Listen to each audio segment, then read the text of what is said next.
Angkatan bersenjata Rusia dan Ukraina memperbarui informasi dari garis depan dalam 24 jam terakhir.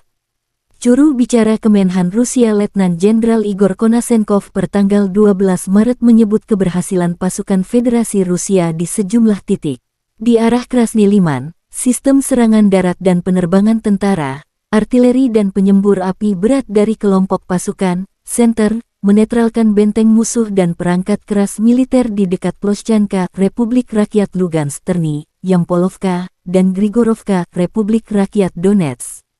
Hingga 100 tentara Ukraina, sebuah kendaraan tempur lapis baja, 4 truk pickup, howitzer D-30, dan unit artileri self-propelled Gvosdika dimusnahkan ke arah ini pada siang hari.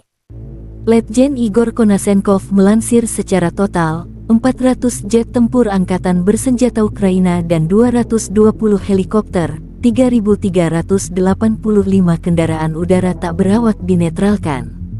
Termasuk 411 sistem rudal pertahanan udara, 8.275 tank dan kendaraan tempur lapis baja lainnya, 1.055 kendaraan tempur yang dilengkapi dengan MLRS, 4.326 meriam dan mortir artileri lapangan, serta 8.879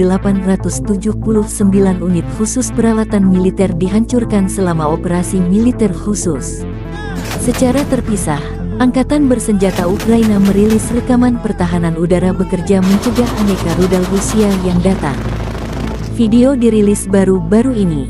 Secara khusus, di wilayah Kyiv, jumlah kelompok bergerak yang memburu sasaran udara sepanjang waktu sekali lagi meningkat, demikian keterangan video media resmi Angkatan Bersenjata Ukraina. Ukraina juga melansir sebanyak 1.090 prajurit Rusia dinetralkan dalam 24 jam terakhir. Termasuk 8 tank dan 7 kendaraan lapis baja pengangkut personel. Secara total, Rusia sudah kehilangan 159.090 prajurit sejak awal serangan. Konflik Rusia memasuki hari 182, belum ada tanda-tanda perdamaian. Terima kasih sudah nonton. Jangan lupa like, subscribe, dan share ya.